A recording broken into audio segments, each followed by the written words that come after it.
അതാണ്. പുഴയെ സ്നേഹിച്ചു. കാളിന്തിയിൽ വിഷം കലർത്തുന്ന കാളിയനെതിരായി സമരം ചെയ്തില്ലേ കണ്ണൻ? ശാസ്ത്രീയ വീക്ഷണത്തിൽ കേരളത്തിൽ മഴ പെയ്യുന്നത് ദേവേന്ദ്രന്റെ കഴിവാ അല്ല, പശ്ചിമഘട്ടം ഉള്ളത് കൊണ്ടാ. അതുകൊണ്ടാണ് മാധവ് ഗാഡ്ഗില് പശ്ചിമഘട്ടത്തെ സംരക്ഷിക്കണമെന്ന് പറഞ്ഞ്. ഇതേ മാധവ് ഗാഡ്ഗിലാണ് കൃഷ്ണൻ.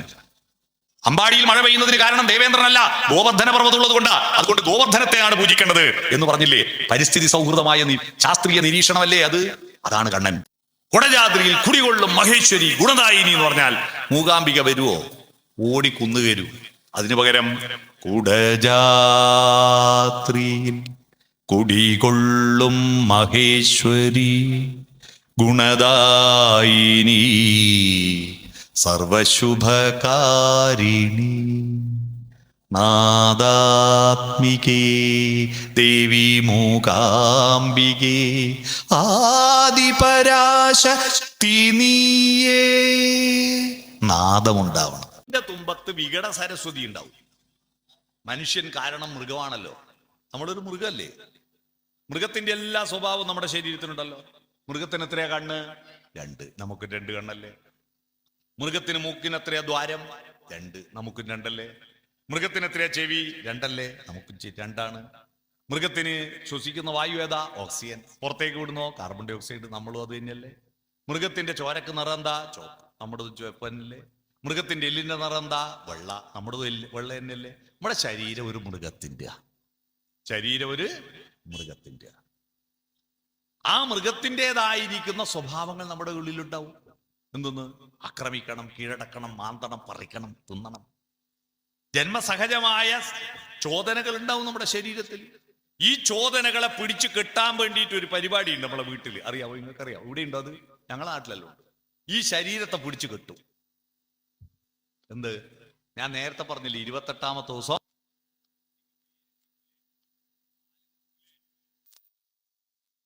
അരയിലൊരു നൂല് കെട്ടുന്നില്ലേ? എന്തിനാ ഈ നൂല് കെട്ടുന്നത്? ഞാൻ പല സ്വാമിമാരോടും ആധ്യാത്മിക പ്രഭാഷകന്മാരോടും ചോദിച്ചു, അരയിൽ എന്തിനാ നൂല് കെട്ടുന്നത്? ആരും ഉത്തരം പറഞ്ഞില്ല. എനിക്കൊരു വയോജന സംഗമത്തിൽ, റിട്ടയർഡായ വയോജന സംഗമം നടക്കുമ്പോ ആ വയോജന സംഗമത്തിൽ ഞാനൊരു ചോദ്യം ചോദിച്ചു, ഈ അരയിലെ നൂല് എന്തിനാ കെട്ടുന്നത്? അപ്പൊ റിട്ടയർഡായ ഒരു ടീച്ചർ പറഞ്ഞു, ആരും ഉത്തരം പറഞ്ഞില്ലെങ്കിൽ എനിക്ക് തോന്നുന്ന ഒരു ഉത്തരം പറയാം. എന്താ? കുഞ്ഞിനെ ഗർഭം ധരിക്കുന്ന ആരാ? അമ്മ. പ്രസവിക്കുന്നതോ? അമ്മ. മുലയൂട്ടുന്നതോ? അമ്മ. എല്ലാം ചെയ്യുന്ന ആരാ? അമ്മ മാത്രല്ലേ? അതെ.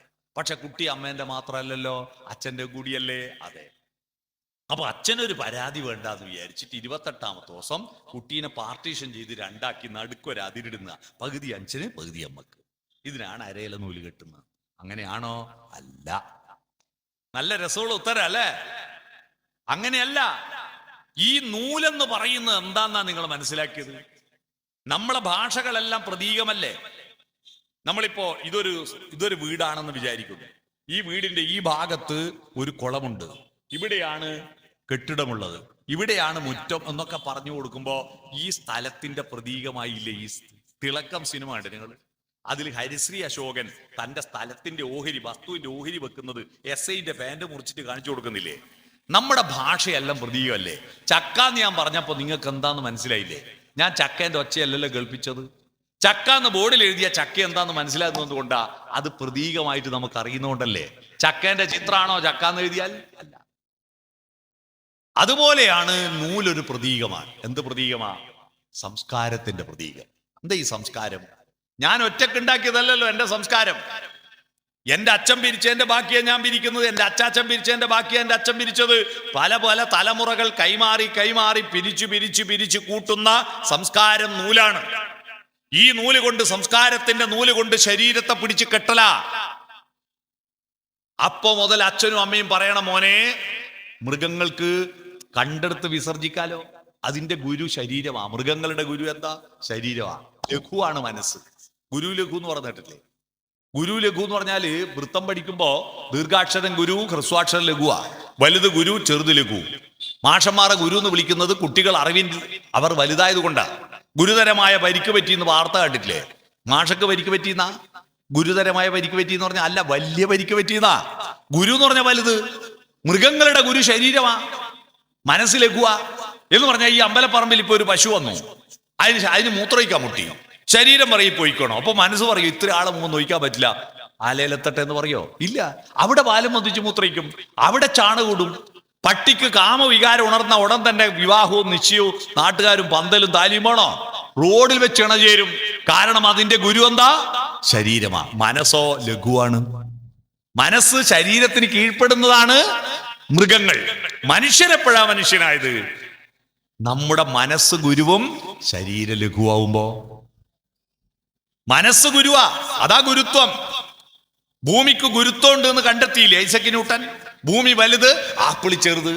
അപ്പൊ വലിയ ഗുരു ചെറിയ ആപ്പിളിനെ പിടിച്ച് വലിക്കുന്നതുകൊണ്ട് ഭൂഗുരുത്വ ബലം. നമ്മുടെ മനസ്സ് വലുതും ശരീരം ചെറുതും ആകുമ്പോൾ നമുക്ക് ഗുരുത്വം ഉണ്ടാവും. നമ്മൾക്ക് ഇവിടെ മൂത്രയിക്കാൻ മുട്ടി എവിടെ വയ്ക്കുക? ഇവിടെ വിസർജിക്കുക. ഇവിടുന്ന് ഒരു പെണ്ണിനെ കണ്ടു, നന്നായി. അപ്പൊ പട്ടിയെ പോലെ ഇണചേരുവോ? ഇല്ല. നമ്മുടെ ശരീരത്തോട് മനസ്സ് പറയും നിക്കവിടെ. ഈ ശരീരത്തെ പിടിച്ചു കെട്ടലാണ്. അന്ന് മുതൽ അച്ഛനും അമ്മയും ഈ കുട്ടിയുടെ ശരീരത്തിന്റെ ചോദനകളെ പിടിച്ചു കെട്ടി മനസ്സിന്റെ ഭാവനകൾ ഉണർത്താൻ ആരംഭിക്കുന്നു. അതാണ് 28ാമത്തെ ദിവസം നൂല് കെട്ടുന്നത്. മനസ്സിലായോ? നൂല് കെട്ടുന്നത് മനസ്സിന്റെ ഭാവനകൾ ഉണർത്തണം. ആ മനസ്സാണ് ലോകത്ത് മനുഷ്യനെ നിശ്ചയിച്ചത്. 10-50-70 വർഷം മുമ്പ് ഇന്നത്തെ ദിവസം വെടിയേറ്റു മരിച്ചൊരു മനുഷ്യനുണ്ട്. ആരാത്? മഹാത്മാഗാന്ധി അല്ലേ? വെടിയേറ്റു മരിച്ചു. ആ മഹാത്മാഗാന്ധി ഇന്ത്യയുടെ രാഷ്ട്രപിതാവാണ്. എന്തുകൊണ്ടാണ് അദ്ദേഹത്തെ രാഷ്ട്രപിതാവാക്കിയത്? അദ്ദേഹത്തിന്റെ ഹെയർ സ്റ്റൈല് കണ്ടിട്ടാണോ? അദ്ദേഹത്തിന്റെ ബോഡി ഷേപ്പ് കണ്ടിട്ടാണോ? 6 പാക്ക് വയറ് കണ്ടിട്ടാണോ? അദ്ദേഹത്തിന്റെ ഡ്രസ്സ് കണ്ടിട്ടാണോ? ഒന്നും അല്ലല്ലോ. അദ്ദേഹത്തിന്റെ അകത്ത വെളിച്ചം കണ്ടിട്ടല്ലേ? മോഹൻദാസ് കരംചന്ദ് ഗാന്ധിയാണ്. അദ്ദേഹം പ്ലസ്സാ. ദാ കരംചന്ദ് ഗാന്ധി കർമ്മവും ചിന്തയും ചാലിച്ച ഗാന്ധി. കർമ്മം എക്സ് ആക്സിസ്, ചിന്ത വൈ ആക്സിസ്. ഇങ്ങനെയും ഇങ്ങനെയും ഉണ്ട് അദ്ദേഹം. അദ്ദേഹം ചിന്തിച്ചത് പ്രവർത്തിച്ചു, പ്രവർത്തിക്കുന്നതേ ചിന്തിക്കൂ. മനസ്സിലായോ? അതാണ് കർമ്മവും ചിന്തയും ചാലിച്ചു ചേർത്തത് കൊണ്ടാണ് ഗാന്ധി മഹാത്മാവായത്. അതുകൊണ്ട് നമ്മുടെ മഹത്വം എന്ന് നിശ്ചയിക്കുന്നത് ബാഹ്യമല്ല. എന്താ? ആന്തരികമാണ്. അകത്ത വെളിച്ചമാണ്. ഈ അകത്ത വെളിച്ചത്തെ ഏറ്റുവാങ്ങുന്ന പ്രക്രിയയാണ് ഭക്തി. നിങ്ങൾ അമ്പലത്തിൽ നേരത്തെ എല്ലാവരും തൊഴുതു നിൽക്കുന്നു. നട തുറക്കട്ടെ, നട തുറക്കട്ടെ.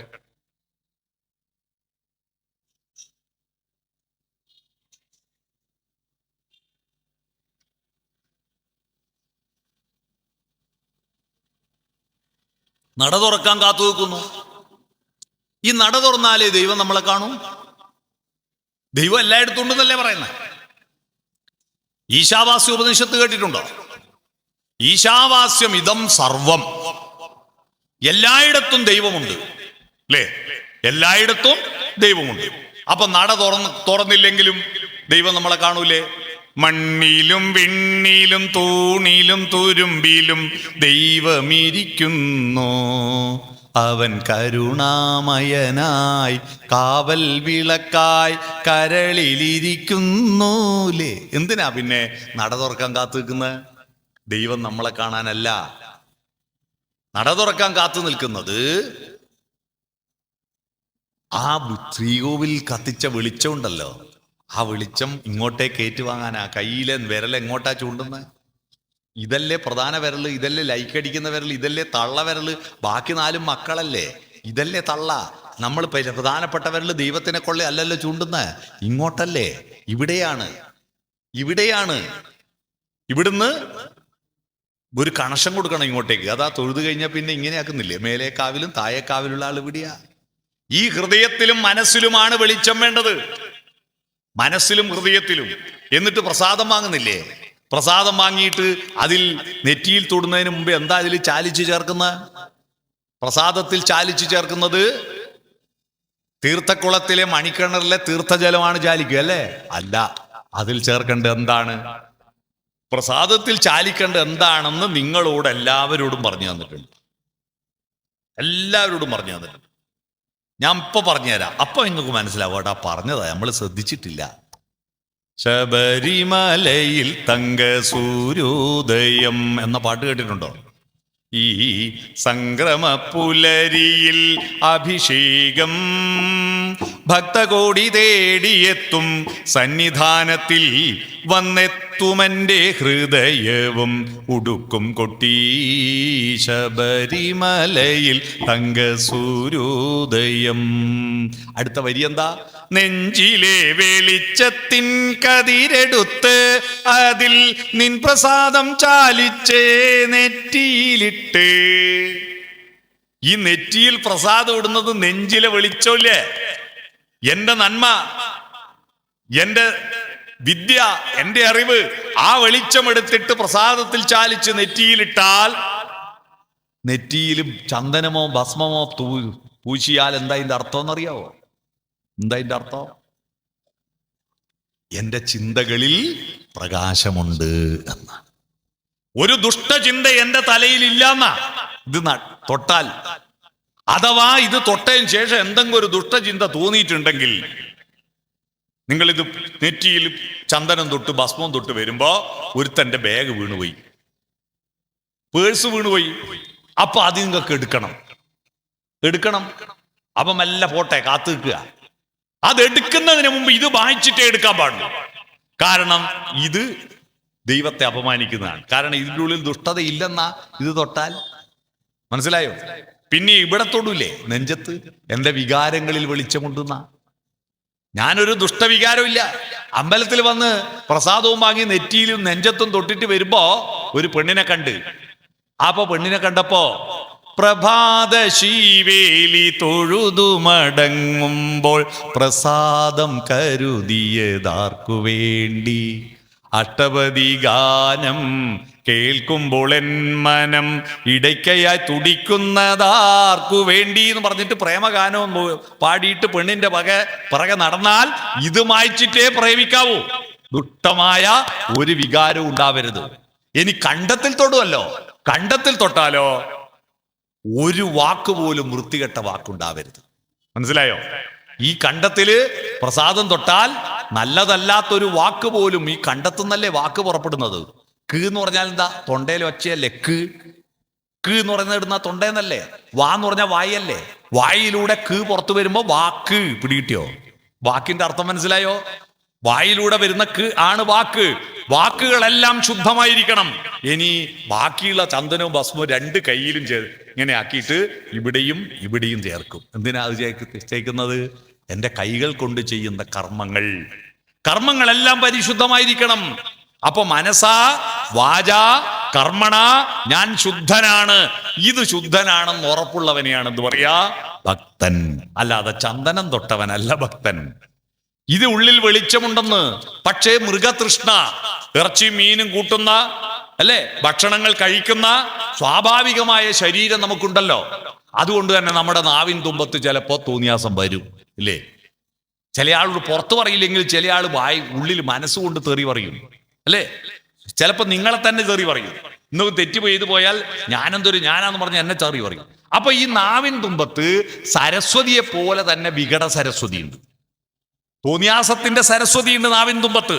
ഈ സരസ്വതിയെ പുറത്തേക്ക് ചാടിക്കണമെങ്കിൽ മഹാപ്രാണം ഇങ്ങ് വരണം. ഈ മഹാപ്രാണം ഹാ വന്നിട്ട് രായെ പുറത്തേക്ക് തള്ളുക. അതാണ് ഹരേ എന്ന് പറയുന്നത്. മനസ്സിലായോ? ഹരേ എന്ന് പറഞ്ഞതിന്റെ അർത്ഥം മനസ്സിലായോ? ഇനി രാമ എന്ന് പറഞ്ഞാലോ? എന്താ രാമൻ? ദശരഥന്റെയും കൗസല്യയുടെയും മകനായ രാമ എന്നല്ല അർത്ഥം. കാരണം രാമരാമാൻ ജപിച്ചത് ദശരഥന്റെയും കൗസല്യയുടെയും കഥ എഴുതുന്നതിന് മുമ്പ് വാൽമീകി അല്ലേ രാമരാമാന്ന് ആദ്യം ജപിച്ചത്. അന്ന് രാമായണം എഴുതിയിട്ടില്ല. പിന്നെ ഏതാ രാമൻ അറിയണം. ആ രാമൻ ഏതാന്നറിയാമോ? രാശബ്ദോച്ചാരണ മാത്രേണ മുഖാൻ നിര്യന്തി പാതക പുനഃപ്രവേശ ഭീദ്യാജ മകാരശ്ച കവാടവേൽ. രാ എന്നുച്ചരിക്കും വേളയിൽ എല്ലാ പാപങ്ങളും പുറത്തു പോകുന്നു. പുറത്തുപോയ പാപങ്ങൾ തിരിച്ചകത്ത് കയറാതിരിക്കാൻ മാ എന്നു വായ പൂട്ടണം. രാമ രാമ ഹരേ രാമ ഹരേ രാമ. അർത്ഥം മനസ്സിലായോ? എന്തിനാ ഹരേ രാമാൻ ജപിക്കുന്നതെന്ന് മനസ്സിലായോ? നമ്മുടെ ഉള്ളിൽ വെളിച്ചം നിറക്കാനാണ്. ആ നമ്മുടെ ഉള്ളിൽ വെളിച്ചം നിറക്കുന്ന പ്രക്രിയയാണെന്ത്? ഭക്തി.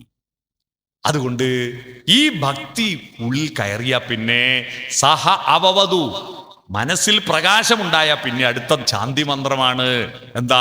ഓം സഹനാവവതു സഹനോ ഭുനക്തു സഹവീര്യം കരവാവഹി തേജസ്വിനാവധീതമസ്തു മാ വിദ്യുഷാവഹി. കേട്ടിട്ടില്ലേ ശാന്തി മന്ത്രം? എന്താ ഇതിന്റെ അർത്ഥം?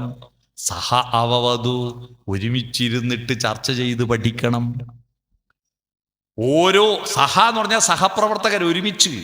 സഹ അവവതു, ചർച്ചയിലൂടെ. രാമായണവും മഹാഭാരതവും ഭഗവത്ഗീതയും എല്ലാം സഹ അവവതു ആണ്. അർജുന ഉവാച കൃഷ്ണ ഉവാച, അതല്ലേ ഭാഗവതം? അർജുനൻ ചോദിക്കുന്നു, കൃഷ്ണൻ മറുപടി പറയുന്നു, അതാ ഭാഗവതം.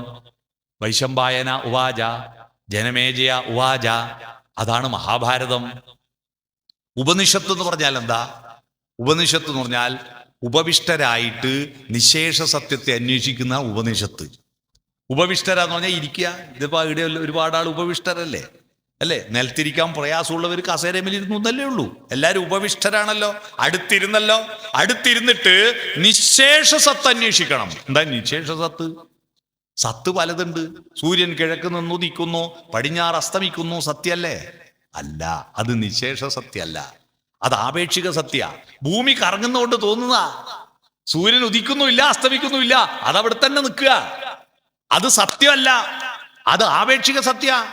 ആത്യന്തിക സത്യമുണ്ട്. അസത്യങ്ങൾ, അർദ്ധസത്യങ്ങൾ, അപൂർണ സത്യങ്ങൾ, ആപേക്ഷിക സത്യങ്ങൾ. ഈ സത്യങ്ങളൊന്നും അല്ല, ആത്യന്തികമായൊരു സത്യമുണ്ട്. ആ സത്യത്തിലേക്കുള്ള യാത്രയാണ് നിശേഷ സത്യം. ഒരു ഉദാഹരണം പറയാം. രാത്രിയിൽ നിങ്ങളിപ്പോൾ ഇവിടെ ഇരിക്കുമ്പോ ആകാശത്ത് 1,00,000 നക്ഷത്രങ്ങളില്ലേ രാത്രിയിൽ? എന്നിട്ടും ഇവിടെ എല്ലാം ബൾബിടണ്ടേ, ട്യൂബിടണ്ടേ, എന്നല്ലേ വെളിച്ചം കിട്ടൂ, അല്ലേ? 1,00,000 നക്ഷത്രങ്ങൾ ഉണ്ടായിട്ട് എന്താ നമുക്ക് വെളിച്ചം കിട്ടുന്നുണ്ടോ? എന്നാ ഇപ്പോഴോ ഒറ്റ ബൾബും കത്തുന്നില്ലല്ലോ. ഉണ്ടോ? ഒരു ബൾബും കത്തുന്നില്ല. എന്തുകൊണ്ടാ? ഒറ്റ നക്ഷത്രമേ ഉള്ളൂ ആകാശത്ത്.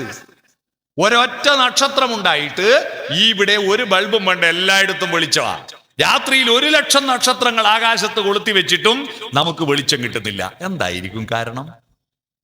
ഈ പകലത്തെ നക്ഷത്രം സത്യത്തിന് നമ്മൾ അടുത്താ, സൂര്യന്റെ അടുത്താ നമ്മള്. രാത്രിയത്തെ നക്ഷത്രങ്ങളിൽ നിന്ന് നമ്മൾ അകലെയാണ്. രാത്രിയിൽ നമ്മള് നക്ഷത്രങ്ങളിൽ നിന്ന് അകലെയാണ്. അതിനെക്കുറിച്ചും വയലാർ ഒരു പാട്ട് എഴുതിയിട്ടുണ്ട്. പ്രപഞ്ചം മുഴുവൻ വെളിച്ചം നൽകാൻ പകലിനൊന്നേ വിളക്കുള്ളൂ, 1,00,000 നക്ഷത്ര ദീപങ്ങൾ കൊളുത്തി സ്വപ്നം കാണുന്നു രാത്രി, വെളിച്ചം സ്വപ്നം കാണുന്നു രാത്രി. കേട്ടിട്ടുണ്ടോ ഈ പാട്ട്? അദ്വൈതം ജനിച്ച നാട്ടിൽ, ആദിശങ്കരൻ ജനിച്ച നാട്ടിൽ, 1000 ജാതികൾ, 1000 മതങ്ങൾ, 1000 ദൈവങ്ങൾ എന്ന പാട്ടിലെ വരിയാണിത്. നിശേഷ സത്യത്തെ അന്വേഷിക്കലാണ് മനുഷ്യന്റെ ലക്ഷ്യം. അത് ഒറ്റക്കൊറ്റക്ക് ഉണ്ടാക്കാൻ പറ്റില്ല, ചർച്ച ചെയ്യണം. അടുത്തിരുന്ന് ചർച്ച ചെയ്തിട്ട് നിശേഷ സത്യത്തെ പറ്റി ചർച്ച ചെയ്ത് ഉണ്ടാക്കിയതാണ് ഉപനിഷത്ത്. പിടികിട്ടിയോ? ഉപവിഷ്ടരായി നിസ്സത്ത് അന്വേഷിച്ചുണ്ടാക്കിയത് ഉപനിഷത്ത്. പിടികിട്ടിയില്ലേ സംഭവം എന്താന്ന്? ഉപനിഷത്ത് എന്താന്ന് മനസ്സിലായില്ലേ? അത് സഹ അവവധുവാണ്. ഇനി ചർച്ച ചെയ്താ പോരാ, ആ അറിവ് ഭുജിക്കണം. പഠിച്ചിട്ട് നമ്മൾ കമിഴ്ത്തി വെച്ച പാത്രത്തില് 1000 പാത്രം വെള്ളം ഒഴിച്ചിട്ടെന്തോ കാര്യമുണ്ടോ? ഇല്ല. പഠിച്ചത് ഭുജിക്കണം. ഭുജിക്കണ്ടേ? നമ്മളെ കുട്ടികളെല്ലാം നല്ലോണം പഠിക്കുന്നുണ്ട്, പക്ഷെ ഭുജിക്കുന്നുണ്ടോ? നമുക്ക് നോക്കാം. ഞാൻ നിങ്ങളോടൊരു ചോദ്യം ചോദിക്കട്ടെ. ഇപ്പൊ പെട്ടെന്ന് ഉത്തരം പറയോ? പെട്ടെന്ന് ഉത്തരം പറയണം. തേനുണ്ടാക്കുന്ന ആരാ? തേനീച്ച അല്ലേ? തേനീച്ച ഇതുവരെ തേനുണ്ടാക്കിയിട്ടില്ല. തേനീച്ച ഇതുവരെ ഒരു തുള്ളി തേനുണ്ടാക്കിയിട്ടില്ല. തേനുണ്ടാക്കാൻ പൂക്കൾക്കേ കഴിയൂ. തേനീച്ച ആ തേൻ എടുത്താടെ കൊണ്ടേ വെക്കുന്നല്ലേ ഉള്ളൂ, അല്ലേ? പക്ഷെ പൂക്കളിൽ ഒരുപാട് തേനുണ്ടായിട്ടും ആ പൂവിലെ എല്ലാ തേനും തേനീച്ച കുടിക്കുന്നില്ലല്ലോ. ഉണ്ടോ? ആ പൂവെല്ലാം പൊഴിഞ്ഞ് മണ്ണിൽ വീഴുമ്പോ മണ്ണിനെന്താ മധുരമില്ലാത്ത? കോടാനുകോടികളായി വർഷങ്ങളായിട്ട് പൂക്കളെല്ലാം മണ്ണിൽ വീണിട്ടും എന്തേ മണ്ണിന് മധുരമില്ല? ഏതൊരു ഭക്ഷണ സാധനം പോലെ തേന് 2 ദിവസം കൊണ്ട് കെട്ടുപോകും. അതുകൊണ്ടാ മണ്ണിന് മധുരമില്ലാത്തത്. അപ്പൊ നിങ്ങൾക്കൊരു സംശയം, നമുക്ക് കിട്ടുന്ന തേന് കെട്ടുപോകുന്നില്ലല്ലോ, ഏറെ കാലം നിൽക്കുന്നില്ലേ? അതെന്താ അത്? അവിടെയാണ് തേനീച്ച പൂവിൽ നിന്ന് തേൻ എടുത്തിട്ട് അത് അപ്പാട് കൊണ്ടുപോയി തേൻവലയിൽ വെച്ചൊക്കെ കെട്ടുപോകും. തേനീച്ച അത് ഭുജിക്കുന്നുണ്ട്, കുടിക്കുന്നുണ്ട്, ദഹിപ്പിച്ചിട്ട് സ്വന്തം തേനാക്കിയിട്ടാ തേൻവലയിൽ കൊണ്ടുപോയി വെക്കുന്നത്. അതുകൊണ്ടാ തേൻ ഔഷധമാകുന്നത്. ആരാ തേനീച്ച എന്ന് മനസ്സിലായോ? നമ്മൾ തേനീച്ചകളാ. എന്താ തേന് എന്ന് മനസ്സിലായോ? നമ്മുടെ അറിവാണ് തേന്. എന്താ പൂവ് എന്ന് പറഞ്ഞ് മനസ്സിലായോ? പുസ്തകങ്ങളാണ് പൂവ്. പുസ്തകങ്ങളാകുന്ന പൂക്കളിൽ അറിവാകുന്ന തേന് നമ്മള് എടുത്തിട്ട് അപ്പാട് ഇവിടെ കൊണ്ടുപോയി വെച്ചാൽ കെട്ടുപോകും. എന്നാൽ അത് കുടിച്ച് ദഹിപ്പിച്ച് സ്വന്തം തേനാക്കുമ്പോ അത് ജ്ഞാനമായി മാറും. അതൊരിക്കലും നശിച്ചു പോകുന്നില്ല. നമ്മുടെ കുട്ടികള് എല്ലാം തേനീച്ചകളെ പോലെ കുടിക്കുന്നില്ല. അതെടുത്തിട്ട് ഇവിടെ കൊണ്ടേക്കുന്നു. 8ാം ക്ലാസ് കഴിഞ്ഞ് 9-ലെത്തുമ്പോൾ 8-ലെ പോയി, 9 കഴിഞ്ഞ് 10-ലെത്തുമ്പോൾ 9-ലെ പോയി, 10 കഴിഞ്ഞ് +1 ചേരുമ്പോ 10-ല് പോയി. എന്തിനാ പഠിക്കുന്നത്? പഠിച്ച കൊണ്ട് എന്താ കാര്യം? ഇത് ഇവിടെ നിൽക്കണ്ടേ? അതിന്റെ കാരണം സഹനവും ബുനക്തും ഇല്ല. ക്ലാസ് റൂമുകൾ ബുനക്തു ആവണം. ചർച്ച ചെയ്തിട്ട് പഠിക്കണം, കുടിക്കണം കുട്ടികൾ അറിവിനെ. ഒരുമിച്ചിരുന്ന് പഠിച്ചാ പോരാ, അത് ഭുജിക്കണം. എന്നിട്ട് ഭുജിച്ചിട്ടോ അതിനകത്തുള്ള സത്തുണ്ട്, വീര്യമുണ്ട്. ആ വീര്യം കരവാവഹൈ, സഹവീര്യം കരവാവഹൈ. അതിന്റെ വീര്യം നമ്മൾ അധ്വാനത്തിൽ, പ്രവൃത്തിയിൽ പ്രകടിപ്പിക്കണം. മനസ്സിലായോ? നമ്മുടെ രാജ്യം ഇങ്ങനെ തകർന്നു പോയതിന്റെ കാര്യം അറിയോ? നിങ്ങൾ നോക്കൂ, കൊളംബസ് അമേരിക്ക കണ്ടുപിടിക്കുന്നതിന് 1500 കൊല്ലം മുമ്പ് ഇന്ത്യയിൽ യൂണിവേഴ്സിറ്റി ഇല്ലേ? നളന്ദ, തക്ഷശില സർവകലാശാലകളുണ്ട്. നിങ്ങൾ നോക്കൂ, ലോകത്താദ്യത്തെ അറിവുള്ളവരുടെ നാട് ഇന്ത്യയാണെന്ന് ഇംഗ്ലീഷിലൊരു ചൊല്ലുണ്ട്. പാശ്ചാത്യര് പറയാ, വിസ്ഡം എറൈസ് ഫ്രം ഈസ്റ്റ്. വിവേകം കിഴക്ക് നിന്നാണ് ഉദിക്കുന്നത്. ഏതാ കിഴക്ക്? നമ്മള്. കാരണം 1,64,000 ശ്ലോകങ്ങളുള്ള മഹാഭാരതം എന്ന് പറഞ്ഞൊരു കൃതി, അതിലേതാണ്ട് 25,000 മനുഷ്യരുടെ പേരുണ്ട്, കഥാപാത്രങ്ങളുണ്ട്. 25,000 പേര് കണ്ടുപിടിക്കണമെങ്കിൽ വ്യാസൻ എത്ര പണിപ്പെട്ടിട്ടുണ്ടാവും? നിങ്ങൾ ആലോചിക്കൂ. നമ്മുടെ വേദങ്ങളൊന്നും തന്നെ എഴുതി വെച്ചിരുന്നില്ല ആരും. ഇങ്ങനെ ചൊല്ലി ചൊല്ലി ചൊല്ലി പഠിക്കല. ഈ പഠിക്കുമ്പോൾ കുറെ മറന്നുപോയില്ലേ? മറന്നുപോയാൽ അത് നഷ്ടപ്പെട്ടു പോകും. പിന്നെ ചില ആള് കൂട്ടിച്ചേർത്തിട്ട് പറയും, കിട്ടാതിരിക്കുമ്പോ കൂട്ടിച്ചേർത്ത് പറയും, ഞാനൊരു ടൂർ പോവാ, ഞങ്ങളെല്ലാവരും കൂടി ടൂർ പോവുക. അങ്ങനെ ടൂർ പോകുമ്പോ ബസ്സിന്റെ ഇടത്തു ഭാഗത്തും വലത്തു ഭാഗത്തും ഇരിക്കുന്നവർ തമ്മിൽ പാട്ട് മത്സരം നടത്തി. അന്താക്ഷരി എന്ന് പറഞ്ഞാൽ ഒരു സിനിമാ പാട്ടിന്റെ ആദ്യത്തെ വരി ചൊല്ലുക, എന്നിട്ട് അവസാനത്തെ വാക്കിന്റെ ആദ്യത്തെ അക്ഷരം മറ്റേ ആൾ ചൊല്ലണം. അങ്ങനെ വന്നു നോക്കുമ്പോ എന്റെ ബാച്ചിലുള്ളവർക്ക് കുറേ നാന്ന് തുടങ്ങുന്ന അക്ഷരം വന്നു. നാന്ന് തുടങ്ങുന്ന അക്ഷരം വന്നു. 4 തുടങ്ങുന്ന പാട്ട് പാടി പാടി പാടി പാടി ഓർമ്മയിലുള്ള എല്ലാം തീർന്നു. പിന്നെയും കറങ്ങി തിരിച്ചും നാന്ന് തന്നെ വരുന്നു. ഇനി ഒറ്റ പാട്ട് നമ്മൾ ഓർമ്മയിലില്ല, നാന്ന്. ഇപ്പൊ നമ്മൾ തോക്കും, നമ്മളിപ്പൊ തോക്കും. എല്ലാരും ഇങ്ങനെ നമ്മളിതാ ഇപ്പൊ പൊട്ടി സമ്മതിക്കുന്നു പറയുമ്പോ ഞാൻ ഒറ്റ പാട്ട്, നട്ടപ്പാതിരവായി നേരം പനിനീ കുളിരമ്പിളീൻ. നമ്മൾ ജയിച്ച്. പൊട്ടന്മാർക്ക് മനസ്സിലായിട്ടില്ല, നട്ടപ്പാതിരാവായി നേരം ഒന്നൊരു പാട്ടില്ല. പാതിരാവായി നേരം ഒന്നേ ഉള്ളൂ. നട്ട ഞാൻ കൂട്ടിയതാ നാ കിട്ടാൻ വേണ്ടിയിട്ട്. മനസ്സിലായോ? ഇതുപോലെ വേദങ്ങളിൽ പലതും കൂട്ടിച്ചേർത്തു, പലതിന്റെ ശോഷണം വന്നുപോയി. ഈ കൃഷ്ണദ്വൈവായനൻ, ദ്വീപിൽ ജനിച്ചവൻ, നല്ലൊരു ചിത്രം അവിടെയുണ്ട് വേദവ്യാസന്റെ. കൃഷ്ണദ്വൈവായനൻ ദ്വീപിൽ ജനിച്ചതുകൊണ്ടാ ദ്വൈവായനൻ എന്ന് പേര്. ഇദ്ദേഹം ഈ വേദങ്ങളെ മുഴുവൻ കേട്ട് പഠിച്ചു കേട്ടോ. പഠിച്ചു മാത്രല്ല, അത് സമ്പാദിച്ച് സംശോധനം നടത്തി എഡിറ്റ് ചെയ്തു. ഒഴിഞ്ഞു പോയതെല്ലാം കൂട്ടിച്ചേർത്ത് വേണ്ടാത്തതെല്ലാം ഒഴിവാക്കി എഡിറ്റ് ചെയ്തു. എന്നിട്ട് 4 പാർട്ടാക്കിയിട്ട് പബ്ലിഷ് ചെയ്തു. ഇർക്ക്, യജുസ്, സാമം, അഥർവം 4 പാർട്ടാക്കിയിട്ട് പബ്ലിഷ് ചെയ്തു എന്ന് പറഞ്ഞാൽ അന്ന് അച്ചടിയില്ല. ഓലയില് ഭൂർജപത്രത്തിൽ എഴുതി വെച്ചു. അന്ന് ഭൂർജപത്ര, പൂതണക്കിന്റെ തൊലി പൊളിച്ചിട്ട് അതില ഉണക്കിയിട്ട് എഴുതുക, അതാ ഭൂർജപത്രം. അതിലെഴുതി വെച്ചു. ഈ വേദങ്ങളെ വ്യസിച്ചത് കൊണ്ടാണ് ഈ സമ്പാദകൻ, സംശോധകൻ, പ്രസാദകൻ, ഈ 3 അർത്ഥത്തില് സംസ്കൃതത്തിൽ പറയാ വ്യസിച്ചവൻ എന്നാണ്. ആ വേദങ്ങളെ വ്യസിച്ചത് കൊണ്ടാണ് ഇദ്ദേഹത്തിന് എന്ത് പേര് വന്നത്? വേദവ്യാസൻ. പിടികിട്ടിയോ? എന്തൊരു ബുദ്ധിയാണത്! മഹാഭാരതം, രാമായണം പോലുള്ള 18 പുരാണങ്ങൾ ഉണ്ടായില്ലേ ഭാരതത്തിൽ? എന്തൊരു ബുദ്ധിയാണത്! അതൊക്കെ പോട്ടെ, നമ്മൾ ഇംഗ്ലീഷ് മരുന്നില്ലേ? ഇംഗ്ലീഷ് മരുന്ന് എപ്പോഴാണ്? 100-200 കൊല്ലല്ലേ ആയിട്ടുള്ളൂ. മെന്റലിയഫിന്റെ പട്ടികയും രാസപദാർത്ഥങ്ങളും മൂലകങ്ങൾ 134 മൂലകങ്ങളുടെ ലിസ്റ്റ് ഉണ്ടാക്കി അതിൻ്റെ പരീക്ഷണശാലകളിൽ പരീക്ഷിച്ചിട്ടാണ് നമ്മുടെ ഇംഗ്ലീഷ് മരുന്ന് ഉണ്ടാക്കിയത്. എന്നാൽ ഈ ഇംഗ്ലീഷ് മരുന്ന് വരുന്നതിന് 1500 കൊല്ലം മുമ്പ് നമ്മുടെ നാട്ടിലുള്ള മരത്തിൻ്റെയും വള്ളികളുടെയും ചെടികളുടെയും ഇലയും തൊലിയും പൂവും കായും വേരും വായിലിട്ട് ചവച്ചരച്ച് നോക്കിയിട്ട് അമ്ല ഗുണമാണോ ക്ഷാരഗുണമാണോ എന്ന് കണ്ടെത്തിയിട്ട് വാദത്തിന് പറ്റുമോ പിത്തത്തിന് പറ്റുമോ കഫത്തിന് പറ്റുമോ എന്ന് കണ്ടെത്തിയിട്ട് ആയിരക്കണക്കിന് കഷായവും അരിഷ്ടവും ലേഹ്യവും വടകവും ഗുളികയും തൈലവും ഉണ്ടാക്കി ആയുർവേദ ഗ്രന്ഥങ്ങൾ എഴുതിയ ചരകനും സുശ്രുതനും സഞ്ജീവിനി മഹർഷിയും അത്ഭുതങ്ങളല്ലേ? ചെറിയ ബുദ്ധിയാണോ അത്? ഏത് കാലത്താ? സ്കാനിങ് മെഷീൻ ഇല്ല, എക്സ്റേ മെഷീൻ ഇല്ല, ടെസ്റ്റ് ട്യൂബ് ഇല്ല, മൈക്രോസ്കോപ്പ് ഇല്ല, ഒന്നും ഇല്ലാത്ത കാലത്താ ഈ മരുന്ന് മുഴുവൻ. ഇപ്പോഴും നമ്മൾ ആ മരുന്ന് ഉപയോഗിക്കുന്നില്ലേ? ഇപ്പോഴും ചികിത്സ നടത്തുന്നില്ലേ? അലോപ്പതി പരാജയപ്പെട്ടെടുത്ത് പോന്നില്ലേ? ആയുർവേദത്തിൽ പോന്നില്ലേ? അപ്പൊ അതൊരു ചെറിയ ബുദ്ധിയാണോ? അല്ല. ഇനിയും പോട്ടെ, വേറൊരു കാര്യം പറയാം. ഈ സ്കാനിങ് വിഷയം വന്നതിന് ശേഷം ഒരു ഗർഭസ്ഥ ശിശുവിന്റെ കുട്ടിക്ക് എപ്പോഴാ ആണ് പെണ്ണ് വേർതിരിയുക, എപ്പോഴാ കയ്യും കാലും വളരുക, എപ്പോഴാ കണ്ണും മൂക്കും കാതും വളരുക, എപ്പോഴാണ് രോമം ഉണ്ടാകുക, എപ്പോഴാ നഖം ഉണ്ടാകുക എന്ന് ഇപ്പൊ കൃത്യമായിട്ട് അറിയാലോ അല്ലേ? സ്കാനിങ്ങിലൂടെ കണ്ടെത്താം. എന്നാൽ ഈ സ്കാനിങ് മെഷീൻ ഉണ്ടാകുന്നതിനും നൂറ്റാണ്ടുകൾക്ക് മുമ്പ് എഴുതിയതാണല്ലോ രാമായണം. രാമായണത്തിൽ നിങ്ങൾ ഇന്ന് വീട്ടിൽ പോയിട്ട് സമ്പാദിവാക്യം എന്ന് പറഞ്ഞൊരു ഒരു അധ്യായമുണ്ട്. ആ സമ്പാദിവാക്യം എടുത്ത് വായിച്ചു നോക്ക്. അതിൽ കൃത്യമായി പറയുന്നുണ്ട് ഒരു കുട്ടിക്ക് എപ്പാ കയ്യും കാലും വളരുക, എപ്പോഴാ കണ്ണും മൂക്കും നാക്കും വളരുക എന്ന്, എപ്പോഴാ മുടിയും നഖവും വളരുക എന്ന് കൃത്യമായി പറയുന്നുണ്ട്. അതെന്തൊരു ബുദ്ധിയാ! ഇത്രയും ബുദ്ധി ഉണ്ടായിട്ടും എന്നെ ശ്രദ്ധിച്ചോ, ഇത്രയും ബുദ്ധി ഉണ്ടായിട്ടും ഈ അമ്പലപ്പറമ്പിലുണ്ട ഏതെങ്കിലും ഒരു ഉപകരണം ഇന്ത്യയെ കണ്ടുപിടിച്ചിട്ടുള്ളൂ? പറഞ്ഞട്ടെ. ഈ മൈക്ക് കണ്ടുപിടിച്ച ഇന്ത്യയിലാണോ?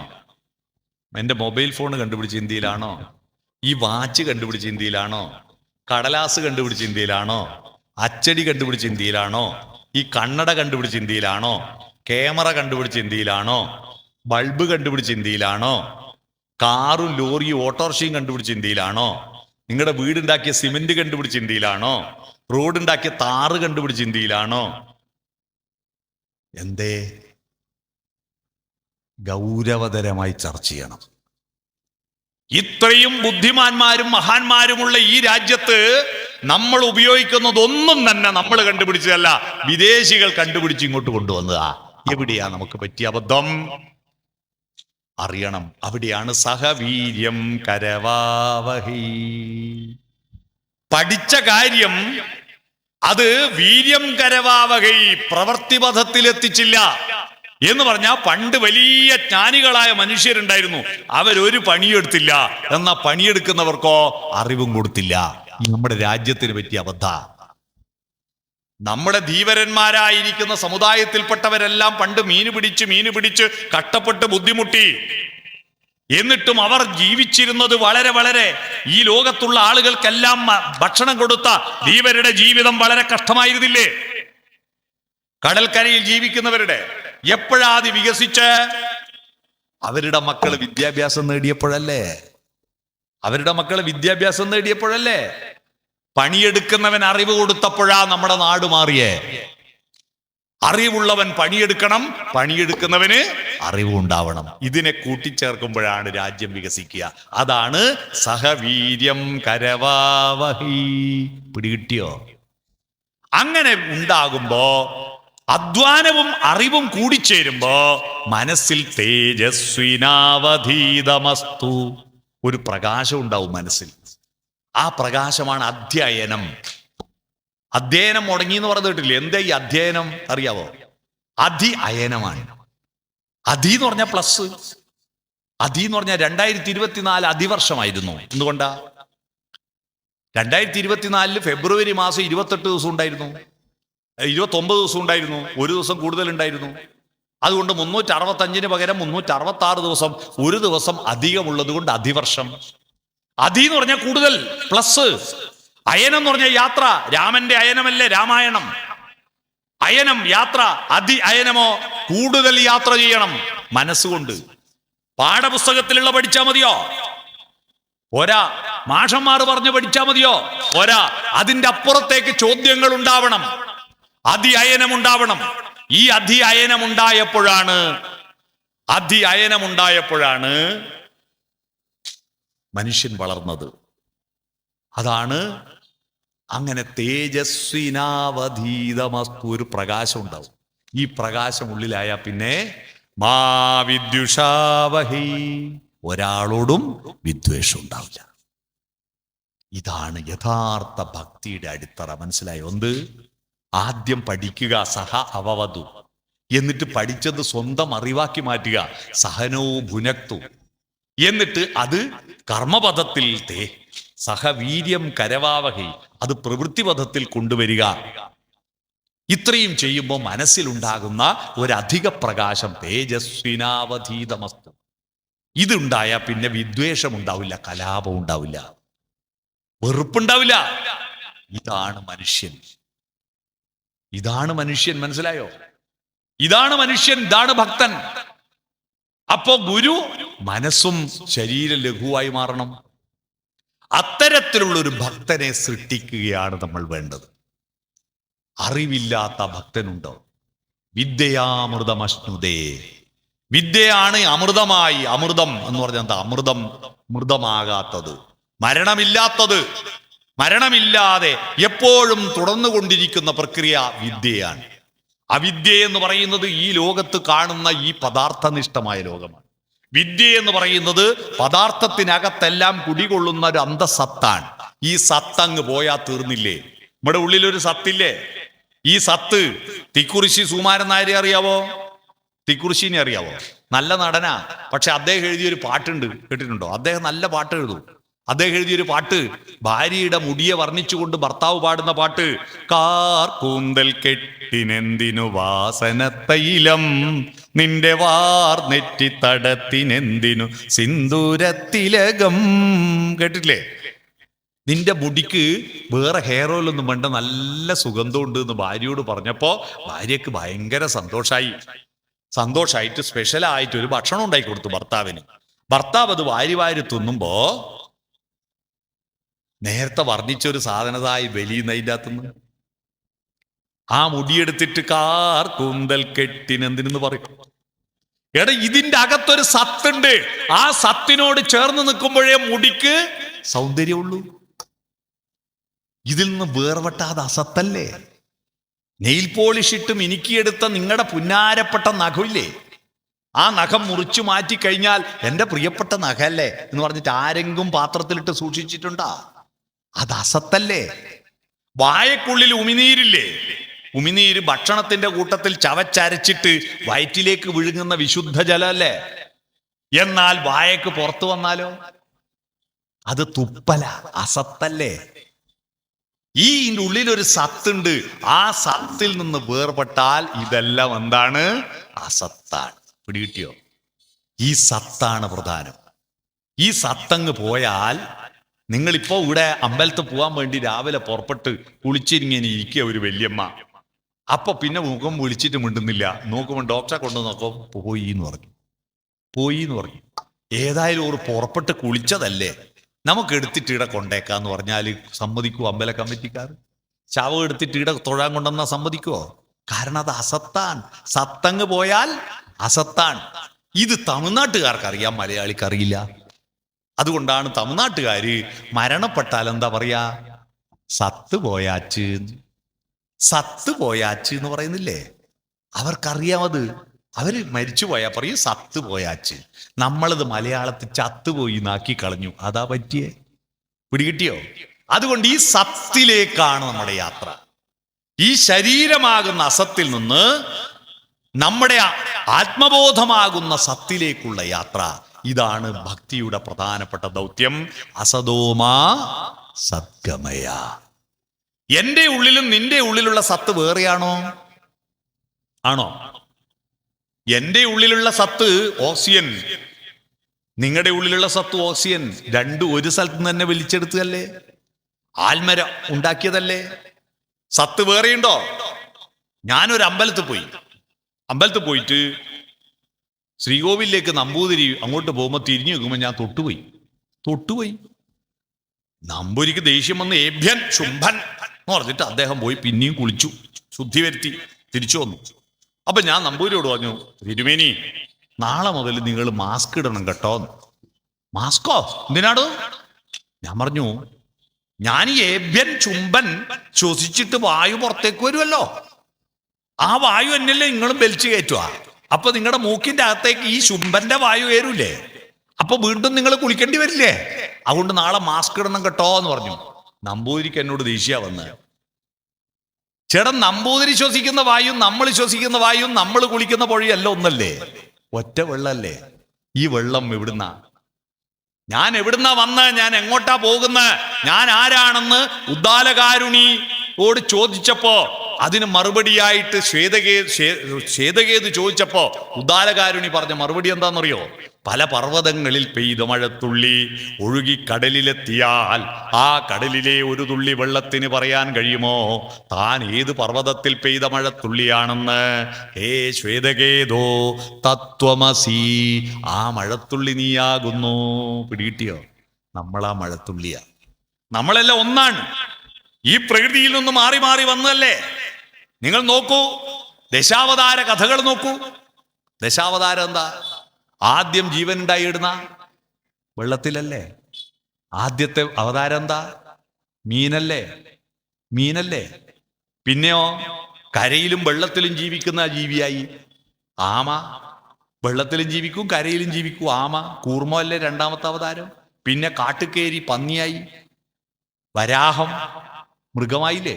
പിന്നീട് മുഖം കണ്ട സിംഹം, ഉടല് കണ്ട നരൻ, മരത്തിന്റെ മേലേക്ക് ഓടിക്കേറി നരസിംഹം. സിംഹവാലം കുരങ്ങ് നിലം കെട്ടില്ലേ, നരസിംഹം. പിന്നീട് മരത്തും വന്ന് താഴെ ഇറങ്ങി, എന്നിട്ട് പ്രകൃതിയെ ഉപയോഗിക്കാൻ തുടങ്ങി. ആദ്യമായിട്ട് മഴ കൊള്ളാതെ വെയിൽ കൊള്ളാതെ ഒരു കൊടയുണ്ടാക്കി. പിന്നെ എണ്ണാൻ തുടങ്ങി, അളവെടുത്തു. 3 അടി അളന്നു. 3 അടി അളന്ന ആളാരാ? വാമനൻ. കൊടയൂന്തി എന്തിയ വാമനൻ. പിന്നെയാണ് കല്ല് മാത്രം ആയുധമാക്കിയിരിക്കുന്ന ശിലായുഗത്തിൽ നിന്ന് മാറിയിട്ട് ഭൂമി തുരന്നിട്ട് അയിര് മുക്കിയെടുത്തിട്ട് അത് ഉരുക്കി ഒഴിച്ചിട്ട് ഇരുമ്പിന്റെ ഒരു പത്തിയും മരത്തിന്റെ ഒരു തള്ളയിട്ട് ചുമല് വെച്ചിട്ട് ഒരാൾ വന്നു. അതാരാ? പരശുരാമൻ. നിങ്ങള് ദേവി കന്യാകുമാരി എന്ന് പറഞ്ഞൊരു സിനിമയുണ്ട്. ആ സിനിമയിൽ മാധുരി പാടിയൊരു അതിമനോഹരമായ ഒരു പാട്ടുണ്ട്, കേട്ടിട്ടുണ്ടോ? കണ്ണാ, ഓർമ്മയുണ്ടോ പാട്ട്?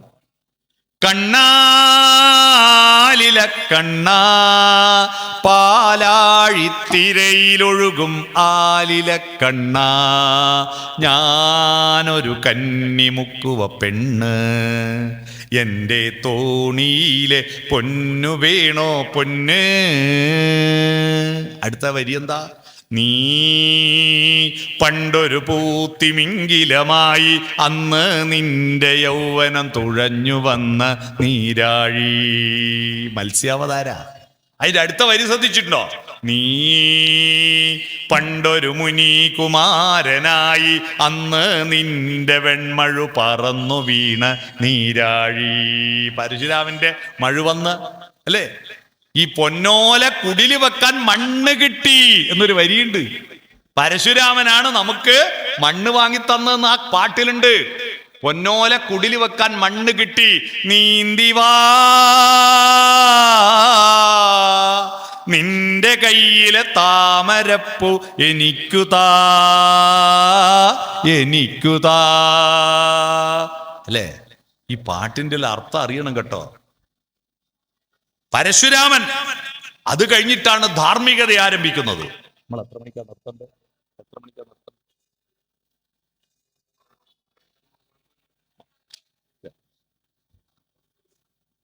പരശുരാമന് ശേഷം ധാർമ്മികതയുടെ കഥയാണ് ശ്രീരാമൻ്റെത് കേട്ടോ. എന്താ ശ്രീരാമന്റെ കഥ? ശ്രീരാമന്റെ രാമായണം വായിച്ചാൽ നമ്മൾ പഠിക്കേണ്ട കഥ എന്താ?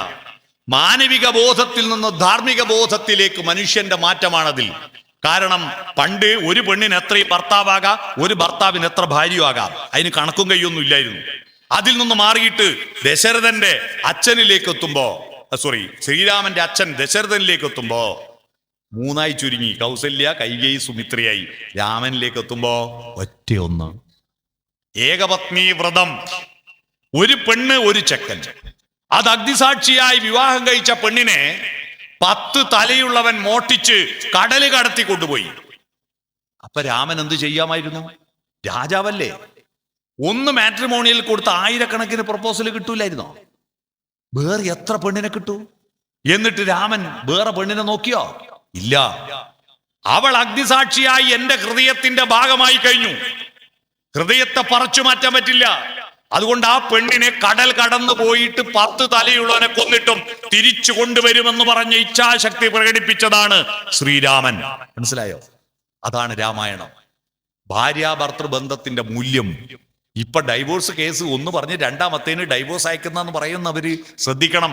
വിവാഹം എന്ന് പറയുന്നത് 2 ഹൃദയങ്ങൾ ചേരല, അല്ലാതെ 2 ശരീരം ചേരലല്ല, 2 സംസ്കാരങ്ങൾ ചേരല വിവാഹം. അതുകൊണ്ടാണ് താലി കെട്ടുന്ന താലി എന്താണെന്നറിയോ? താലി എന്ന് പറയുന്നത് ഹൃദയമാണ്. ഹൃദയം പറിച്ചിട്ട് ഭാര്യന്റെ ഹൃദയത്തോട് ചേർത്ത് വെച്ചാൽ മരിച്ചു പോകുന്ന കൊണ്ടാണ് പൊന്നുപോലത്തെ ഹൃദയമാണെന്ന് ബോധ്യപ്പെടുത്താൻ പൊന്നുകൊണ്ട് താലി ഉണ്ടാക്കി ഭാര്യന്റെ ഹൃദയത്തോട് ചേർത്ത് വെക്കുന്ന താലി കെട്ടല്. ഇത് ഫെവിക്കോൾ കൊണ്ട് ഒട്ടിക്കാൻ പറ്റാത്തത് കൊണ്ടാണ് നൂലുമ കെട്ടി കഴുത്ത് കെട്ടുന്നത്. മനസ്സിലായോ? ഈ ഹൃദയം എവിടെയാണ് അവിടെയാണ് താലി നിൽക്കേണ്ടത്.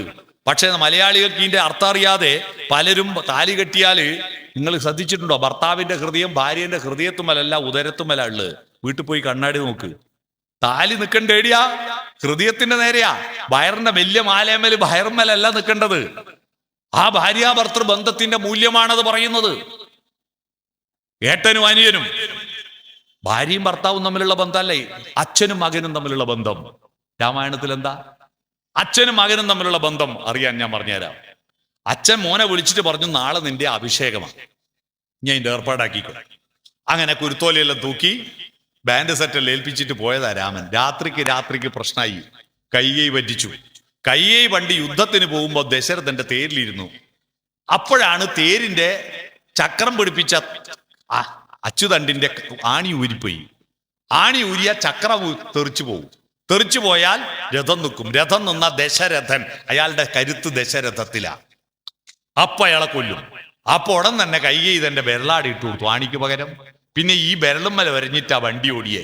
യുദ്ധം ജയിച്ച് തിരിഞ്ഞു നോക്കുമ്പോൾ തന്റെ വിരല് കുടുങ്ങി കിടക്കുന്ന കൈകേയിയെ കണ്ടിട്ട് വലിച്ചു നിർത്തപ്പോ ചോരി ഒലിക്കുന്ന വിരല് കണ്ടു. ദശരഥന് ഭയങ്കര സന്തോഷായി. ഇഷ്ടമുള്ള 2 വരം ചോദിച്ചോ എന്ന് പറഞ്ഞു. കൈകേയി പറഞ്ഞു, തൽക്കാലം ഇപ്പം വേണ്ട, അത് അക്കൗണ്ടിലിട്ടെ, ഞാൻ ആവശ്യമുള്ളപ്പോ പിൻവലിച്ചോളാന്ന്.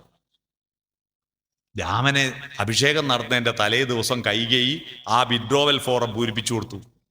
പലിശയും പലിശയും കൂട്ടുപലിശ അടക്കം അന്നത്തെ 2 വരം ഇപ്പം വേണം. ഭരതനെ രാജാവാക്കണം, രാമനെ കാട്ടിലേക്കണം ചോദിച്ചു. ഇതാ മനസ്സിലാക്കേണ്ട ഒരു കാര്യം. അതിൽ നിന്ന് നമ്മൾ പഠിക്കേണ്ടത്, ഭാര്യക്ക് എന്തെങ്കിലും കൊടുക്കണമെന്ന് തീരുമാനിച്ചാൽ പിന്നേക്ക് വെക്കരുത്. അന്നേരം കൊടുത്ത് സബൂറായിക്കൊള്ളണം. ഇല്ല, ആപത്താണ്. മനസ്സിലായോ? അതാണ്. അപ്പൊ അങ്ങനെ അഭിഷേകം മുടങ്ങുന്ന അവസ്ഥ വന്നപ്പോ ദശരഥ ബോധം കെട്ട് വീണു. എന്നിട്ട് എന്നെ രാമന്റെ കൊട്ടാരത്തിലേക്ക് എടുത്തുകൊണ്ടുപോകാൻ പരിചാരകന്മാരോട് പറഞ്ഞു.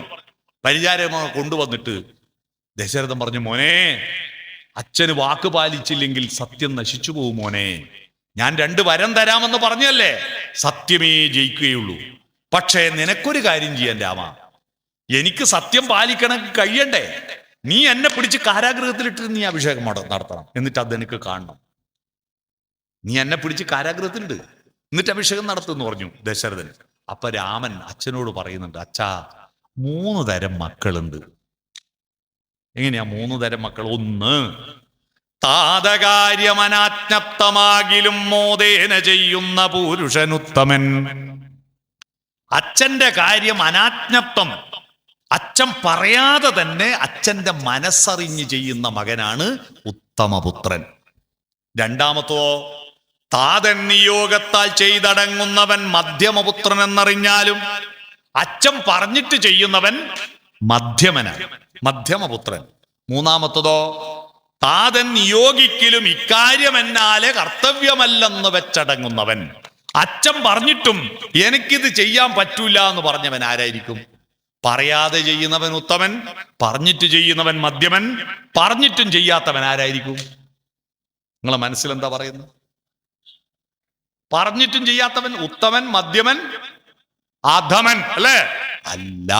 നിങ്ങളെ മനസ്സിൽ അധമൻ എന്നല്ലേ വന്ന്? അല്ല. രാമായണം പറയുന്ന അധമൻ അല്ല. അങ്ങനെയുള്ള മക്കളെ പറ്റി പറയുന്നത് പിത്രോർ മലമെന്ന് ചൊല്ലുന്നു സത്തുക്കൾ.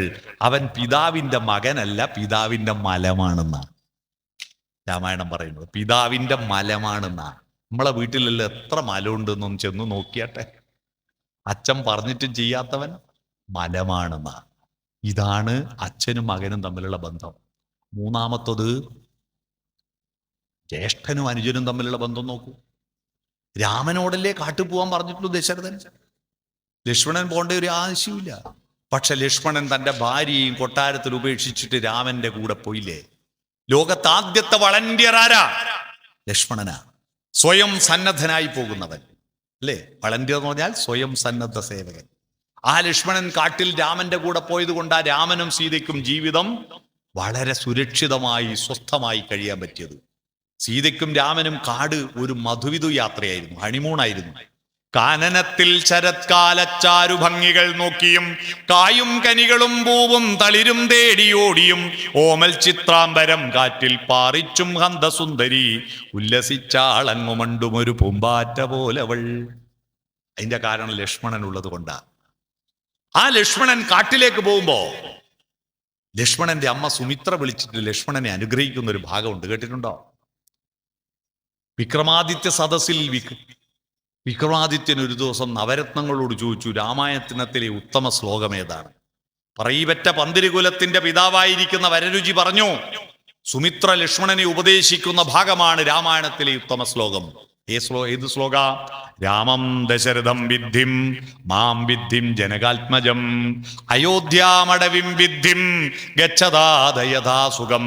മോനെ, കാട്ടിലെത്തിയാൽ രാമനെ ദശരഥനായി കാണണം, അച്ഛന് തുല്യനായി കാണണം.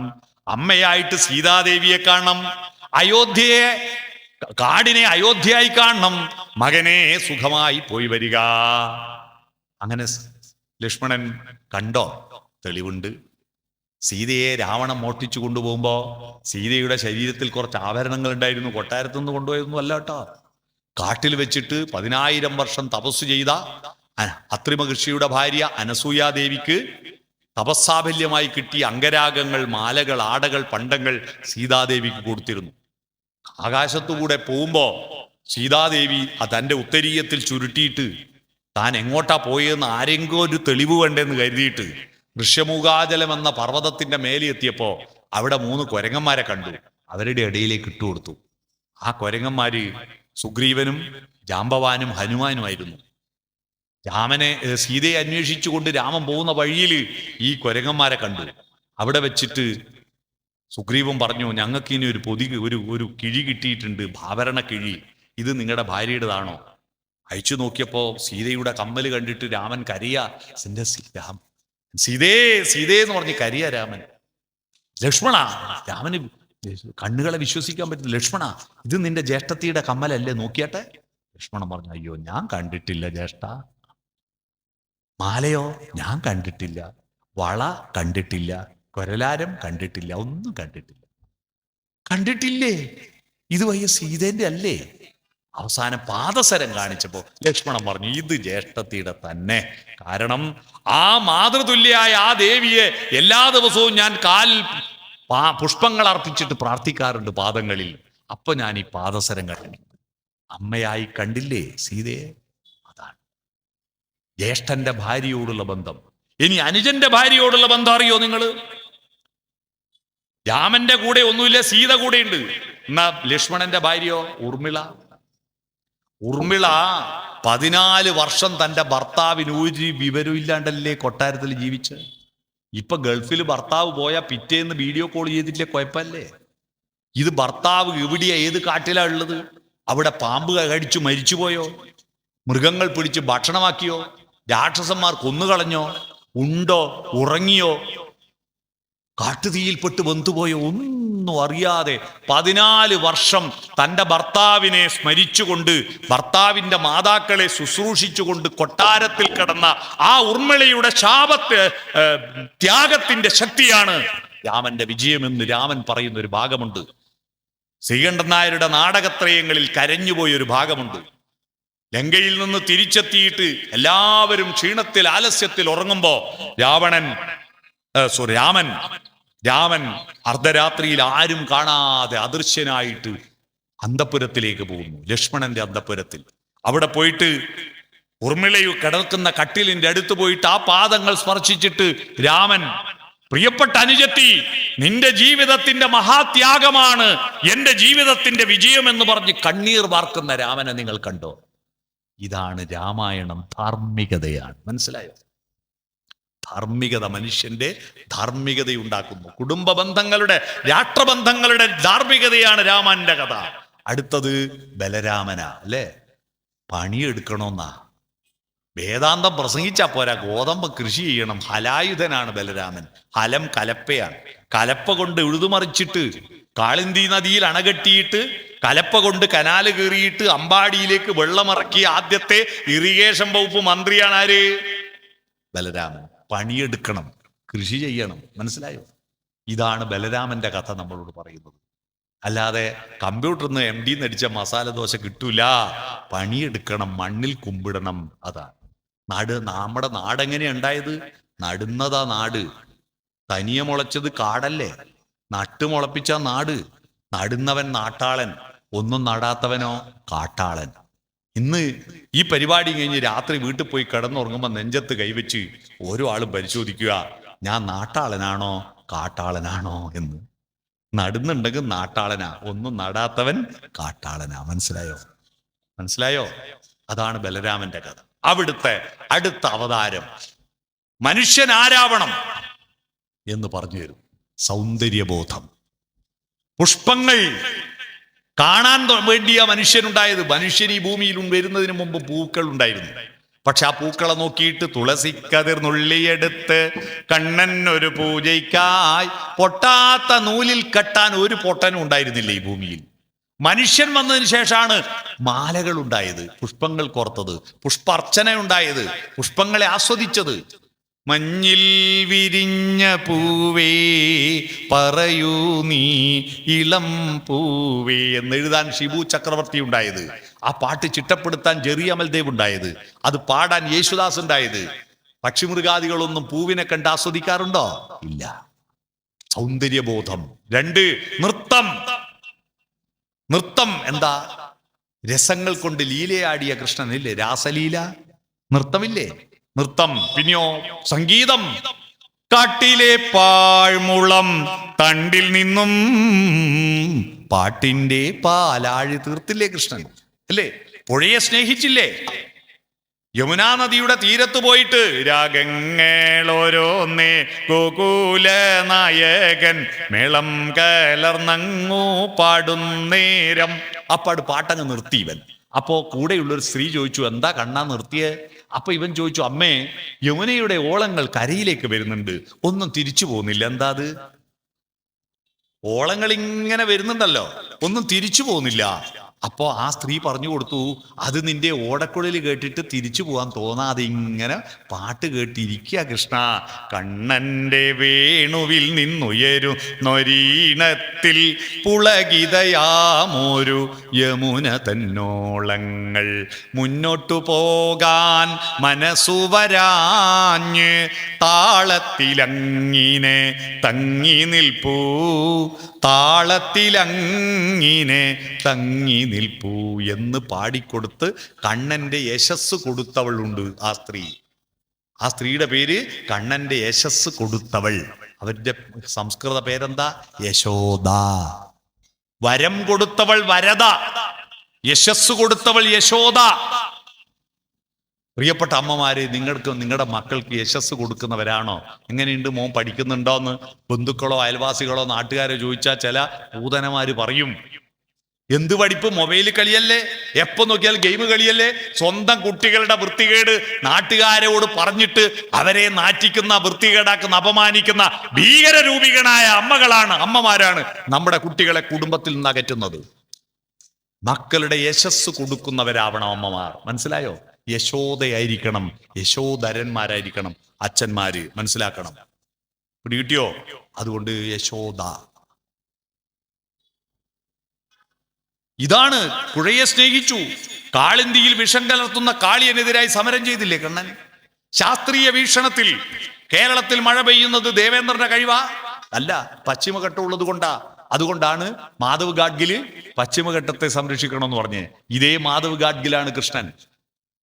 അമ്പാടിയിൽ മഴ പെയ്യുന്നതിന് കാരണം ദേവേന്ദ്രനല്ല, ഗോവർദ്ധന പർവ്വതം ഉള്ളത് കൊണ്ടാ. അതുകൊണ്ട് ഗോവർദ്ധനത്തെയാണ് പൂജിക്കേണ്ടത് എന്ന് പറഞ്ഞില്ലേ? പരിസ്ഥിതി സൗഹൃദമായ ശാസ്ത്രീയ നിരീക്ഷണമല്ലേ അത്? അതാണ് കണ്ണൻ. അപ്പോ സംഗീതം, നൃത്തം, സൗന്ദര്യബോധം അല്ലേ, പരിസ്ഥിതി സ്നേഹം, ശാസ്ത്രീയ വീക്ഷണം, ഇത് മനുഷ്യനുണ്ടാവണ്ടേ. ഇതാണ് കൃഷ്ണന്റെ കഥ നമ്മളോട് പറയും. അപ്പോ മത്സ്യാവതാരം മുതൽ കൃഷ്ണാവതാരം വരെയുള്ള ഈ പരിണാമദശ എന്താ നമ്മളോട് പറയുന്നത് മനസ്സിലായോ?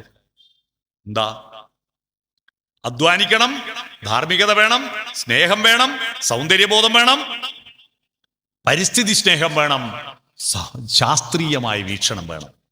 ഇതാണ് നമ്മുടെ പുരാണങ്ങൾ നമ്മളോട് പറയുന്നത്. അല്ലാതെ വെറുതെ കണ്ണും പൂട്ടി പ്രാർത്ഥിച്ചിട്ട് ഏടിയെങ്കും പറയുന്നത് കേട്ടിട്ട് ആരെങ്കിലും ചെയ്യുന്ന കണ്ടിട്ട് ചെയ്യലല്ല. മുന്നിൽ നടന്നീടിന ഗോവുതന്റെ പിമ്പേ ഗമിക്കുന്ന ഗോക്കളായി മാറരുത്. നമുക്ക് സ്വന്തമായ ബുദ്ധിയുണ്ട്. ആ ബുദ്ധിയിൽ ഈ അറിവിനെ ചാലിച്ചു ചേർത്തിട്ട് ആ അറിവ് സ്വന്തമാക്കുമ്പോഴേ തേന് മധുരതരമാകുന്നുള്ളൂ. അതുകൊണ്ട് കമിഴ്ത്തി വെച്ച പാത്രത്തിൽ ഒഴിക്കുന്ന വെള്ളമല്ല. ബോധം, വിദ്യ നേടിയാ പോരാ, പ്രബുദ്ധരാവണം. പിടികിട്ടിയോ? വിദ്യ നേടി പ്രബുദ്ധരാവണം. അത്തരത്തിൽ മുന്നോട്ട് പോകാൻ കഴിയണമെങ്കിൽ ദേവി എന്നത് ഭൂമിയാണ്, ഭൂമിയിലെ ഉഭയങ്ങളാണ്. അതിനെ കാണണം. ദേവി നാദാത്മികയാണ്. നാദാത്മികയാണെങ്കിൽ എന്ത് വേണം? നിങ്ങളുടെ വീട്ടിൽ അട്ടഹാസം ഉണ്ടാവരുത്. രാവിലെ മക്കളെ വിളിക്കുമ്പോ ദേവിയാണോ രാക്ഷസനാണോ ഉണരുന്നോ നോക്കിയാട്ടെ. സ്കൂള് ബസ് വരേണ്ട സമയമായി, ചെക്കൻ എഴുന്നേറ്റിട്ടില്ല, അടുപ്പത്ത് ഭക്ഷണം ആയിട്ടില്ല, രാവിലെ തന്നെ അട്ടഹാസമാണ്. അവിടെ ദേവി ഉണരില്ല. അതിനു പകരം നിങ്ങൾ കുടജാദ്രിയിൽ കുടികൊള്ളൂ എന്നുള്ള കെ ജയകുമാറിന്റെ പാട്ടില്ലേ? കുടജാദ്രിയിൽ കുടികൊള്ളും മഹേശ്വരി ഗുണദായിനി എന്ന് പറഞ്ഞാൽ മൂകാംബിക വരുവോ? ഓടി കുന്നുകയരൂ. അതിനു പകരം കുടജാദ്രിയിൽ കുടികൊള്ളും മഹേശ്വരി ഗുണദായിനി സർവശുഭകാരിണി നാദാത്മികേ ദേവി മൂകാംബികേ ആദിപരാശക്തി നീയേ. നാദമുണ്ടാവണം, നിഷാദമാകരുത്. സപ്തസ്വരങ്ങളിൽ ഷഡ്ജം, ഋഷഭം, ഗാന്ധാരം, മധ്യമം, പഞ്ചമം, ദൈവതം, നിഷാദം. നിഷാദം എന്ന് പറഞ്ഞാൽ നിഷാദം. നിഷാദനാരാ? കാട്ടാളൻ. മാ നിഷാദ, അരുത് കാട്ടാള. രാവിലെ തന്നെ അട്ടഹാസം ഉണ്ടാക്കിയ വീട്ടിൽ കാട്ടാളനെ ഉണരൂ. മനസ്സിലായോ? മനുഷ്യൻ ഉണരണമെങ്കിൽ ഒച്ചയെ നാദമാക്കി മാറ്റണം. ആ നാദത്തെ കൂട്ടിച്ചേർത്ത് സംഗീതമാക്കണം. ആ സംഗീതത്തിന്റെ അർത്ഥതലങ്ങൾ സാഹിത്യം വായിക്കണം. സരസ്വതിക്ക് 2 മുലകളാ. ഒന്ന് സംഗീതമഭി സാഹിത്യം സരസ്വത്യാസ്തനദ്വയം ഏകമാപാദമധുരം പരമാലോചനാമൃതം. സംഗീതം ആപാദമധുരമാണ്, സാഹിത്യമോ ആലോചിച്ച് അമൃതുണ്ടാക്കുന്നതാണ്. എന്നാൽ ഇപ്പോഴത്തെ കുട്ടികൾക്ക് പാട്ട് വേണോ, പക്ഷെ അർത്ഥം വേണ്ട, സാഹിത്യം വേണ്ട.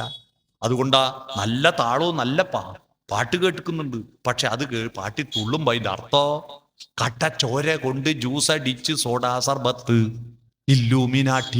ഇല്ലൂമിനാട്ടി പാട്ട് കേട്ടിട്ടില്ലേ? ഈ പാട്ട് വന്നതിന് ശേഷം ഇതാ ഇന്നത്തെ പത്രത്തിൽ പോലും 3 സ്കൂളിലാണ് പേന കത്തി കൊണ്ട് വിദ്യാരംഭം കുറിച്ചവന് നിന്റെ പഠിച്ചവന് 10ൽ 10 മാർക്ക് എന്ന് പറഞ്ഞ് പാട്ട് പാടിയിട്ട് ഇന്ന് കുട്ടികൾ തമ്മിൽ കത്തിക്കുത്ത് നടത്തിയില്ലേ? പള്ളക്ക് പൂവച്ചൽ സ്കൂളിൽ 2 ആഴ്ച മുമ്പ് കത്തിക്കുത്ത് നടത്തി. ഇപ്പോഴും കുട്ടികൾ ആശുപത്രിയിലാ. അർത്ഥം ഭീകരമാണ്. സാഹിത്യം മനുഷ്യന് നല്ല നന്നാവാനാ. കല എന്ന് പറഞ്ഞാൽ കല പരഹിതമാണ്, മറ്റുള്ളവർക്ക് ഇഷ്ടപ്പെടണം. അത് കലാപരഹിതമായിരിക്കണം, അത് കലാപരഹിതമായിരിക്കണം. കലാപരഹിതം എന്ന് പറഞ്ഞാൽ കലയിൽ പങ്കെടുത്തിട്ട് അടിയുണ്ടാക്കിയിട്ടുണ്ടെങ്കിൽ അത് കലയല്ല, കൊലയാ. ഒരു ഗാനമേള നടക്കുമ്പോൾ അവിടെ അടിപൊട്ടിയിട്ടുണ്ടെങ്കിൽ ആ പാട്ട് പാട്ടല്ല, ആ പാട്ട് അട്ടഹാസമാണ്. മനസ്സിലായോ? DJ ഡാൻസേ വേണ്ടു. ഇപ്പോ അല്ലേ തുള്ളിക്കോട്ടെ, താളം നല്ലതാ. പക്ഷെ ആ DJ ഡാൻസ് പാടുന്നതോ മാതാപിതാക്കളെ മാപ്പ്, ഇനി അങ്ങോട്ട് തന്നിഷ്ടക്കൂത്ത്, ഉന്നം മറന്നൊരു പോക്ക്, ഗുണപാഠങ്ങൾ മതിയാക്ക്, ഇതെൻ പാത എൻ അധികാരം, വഴിതെറ്റാനും ഉണ്ടവകാശം, തനി നിറമിട്ട് തണിയണ നെഞ്ചേ കാട്ടു തോന്നിയാസം. ഇതാണ്. ഇതും പാടിയിട്ട് തുള്ളുമ്പോ സരസ്വതിയുടെ ഒരു മുല അറുത്തു മാറ്റി സരസ്വതിയെ ഭീകരരൂപിണിയാക്കുന്നു. സംഗീതമുണ്ട്, സാഹിത്യം അറുത്തു മാറ്റുക. നിങ്ങൾ പുസ്തകം വായിക്കാറുണ്ടോ? കല്യാണം കഴിഞ്ഞാൽ പിന്നെ പുസ്തകം വായിക്കാത്തവരാ മലയാളികൾ അധികവും. ഭക്തിയോട് നമ്മുടെ രാമനെ നമുക്ക് കിട്ടിയത്, കൃഷ്ണനെ കിട്ടിയത് എവിടുന്നാ? പുസ്തകത്തിൽ നിന്നല്ലേ, അറിവിൽ നിന്നല്ലേ, ജ്ഞാനത്തിൽ നിന്നല്ലേ ദൈവമുണ്ടായത്. ദൈവത്തിന്റെ അടിത്തറ ദർശനമാണ്, ജ്ഞാനമാണ്. എന്നാ ഇപ്പൊ ദൈവം മതി, ജ്ഞാനം വേണ്ട. അമ്പലം മതി, പുസ്തകം വേണ്ട. പുസ്തകം വായിക്കൂല, എന്ത് കാര്യം? അതുകൊണ്ട് ഈ ഉത്സവം നടന്നിട്ട് പോകുമ്പോ നമ്മുടെ മനസ്സിൽ ജ്ഞാനത്തിന്റെ അടിത്തറ പാകാൻ സഹനാവവധു ഒരുമിച്ചിരുന്ന് പഠിക്കണം.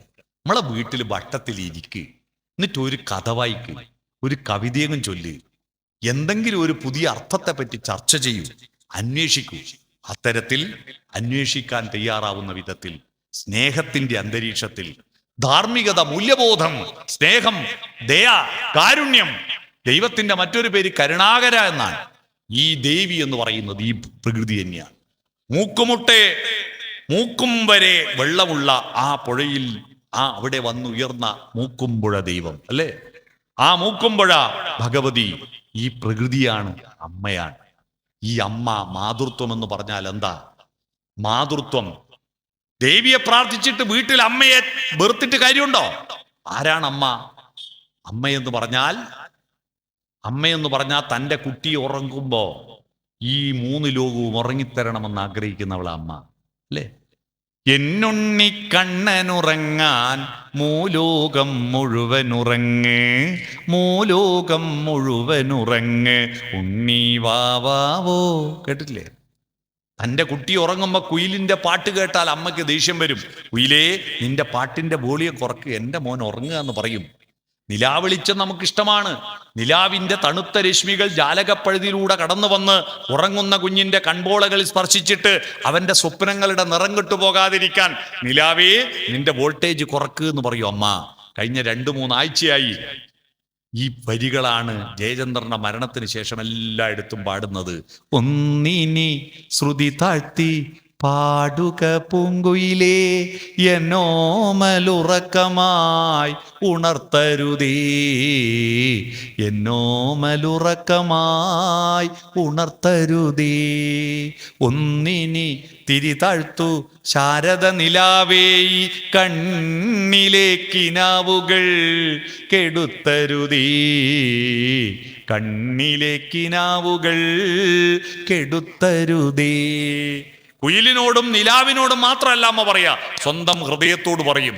നെഞ്ചോട് ചേർത്തിട്ട് തൻ്റെ കുഞ്ഞുറങ്ങുമ്പോ ഉച്ചത്തിൽ മിടിക്കൊല്ലേ നീ എൻ്റെ ഹൃദന്തമേ, സ്വച്ഛശാന്തമെന്നോമൽ മയങ്ങിടുമ്പോൾ. ആ മാതൃത്വത്തെ സ്നേഹിക്കാതെ അമ്മയെ ഭീകരമായിട്ട് ചീത്ത പറഞ്ഞും പേടിപ്പിച്ചിട്ടും ഇവിടെ വന്ന് പ്രാർത്ഥിച്ചിട്ട് കാര്യമുണ്ടോ? ഈ ദേവി തന്നെയാണ് നിങ്ങളുടെ വീട്ടിലുള്ള നിങ്ങളുടെ ഭാര്യയും അമ്മയും. നിങ്ങളുടെ ഭാര്യയും നിങ്ങളുടെ അമ്മയും ദേവിയാണ്. അവളെയാണ് നമ്മളെ പെറ്റത്. ആണിന്റെ അമ്മയും പെണ്ണ, പെണ്ണിന്റെ അമ്മയും പെണ്ണ. അവളാണ് പേറ്റുനോവ് അനുഭവിച്ചത്, അവളാണ് മുലയൂട്ടിയത്. ആ മാതൃത്വം എത്ര നാര്യസ്തു പൂജ്യന്തേ രമന്തേ തത്ര ദൈവതം. എവിടെ സ്ത്രീ പൂജിക്കപ്പെടുന്നുവോ അവിടെയാണ് ദൈവം രമിക്കുന്നത്. അതുകൊണ്ട് ഈ ദേവിയെ പ്രാർത്ഥിച്ച് മൂക്കുംപുഴ ദേവിയുടെ ഉത്സവം നടത്തി പിരിഞ്ഞു പോകുമ്പോൾ നമ്മുടെ വീടുകളിലെ അമ്മമാരും സഹോദരിമാരും ഭാര്യമാരും ബഹുമാനിതരാവണം. അവരെ സ്നേഹിക്കണം, അവരെ തുല്യ പങ്കാളിയായി ആദരിക്കണം. അല്ലാതെ അടിമയെപ്പോലെ പേടിപ്പിച്ചിരുത്താനുള്ളതല്ല നമ്മുടെ സ്ത്രീജനങ്ങൾ. അവരെ സ്നേഹിക്കുന്ന ഒരു സംസ്കാരത്തിലേക്ക് വളരാൻ ഈ ഉത്സവം കൊണ്ട് നിങ്ങൾക്ക് കഴിയുമാറാവട്ടെ എന്ന് ആശംസിച്ചുകൊണ്ട്, ഇങ്ങനെ ഒരു വലിയ മഹത്തായ ഒരു ക്ഷേത്രം, ഇവിടുത്തെ ആചാരങ്ങൾ അത്ഭുതമാണ്. എനിക്കിവിടെ വന്നിട്ട് ഞാൻ രാജേഷിന്റെ വീട്ടിൽ രാവിലെ കുളിക്കാൻ പോയപ്പോൾ അതിൻ്റെ പിറകിലുള്ള കായലിൽ എൻ്റെ നാട്ടിൻ്റെ ഒരു പേര് കണ്ടു കേട്ടോ. അവിടെ ഒരു വഞ്ചിക്ക് പേരിട്ടിരിക്കുന്നത് മൃദംഗ ശൈലേശ്വരി എന്നാണ്. എൻ്റെ വീട്ടിൻ്റെ അടുത്താണ് മൃദംഗ ശൈലേശ്വരി. മുഴക്കുന്ന് മൃദംഗ ശൈലേശ്വരിയുടെ പേരിൽ ഈ നാട്ടിലൊരു വഞ്ചി. ഞാൻ ഫോട്ടോ എടുത്തു, എൻ്റെ നാട്ടുകാർക്കെല്ലാം അത് പോസ്റ്റ് ചെയ്ത് കൊടുത്തു. നമ്മുടെ നാട്ടിലുള്ള ദൈവത്തിൻ്റെ പേരിൽ ഇവിടെ വഞ്ചിയുണ്ട് എന്ന് പറഞ്ഞിട്ട് വളരെ സന്തോഷമുണ്ട്. ഇങ്ങനെ ഇത്രയും വിശേഷമായ ഒരു ഉത്സവങ്ങൾ, ഒരു ആരാധനാക്രമം നടത്തുന്ന ഈ ക്ഷേത്രത്തിൽ വരാനും നിങ്ങളെ കാണാനും, നിങ്ങൾ കുറച്ചു പേരാണെങ്കിലും ആ ആളുകളെല്ലാം കഴിയുന്നവരെ ഇരുന്ന് കേട്ടല്ലോ, അത് വലിയ സന്തോഷമുണ്ട്.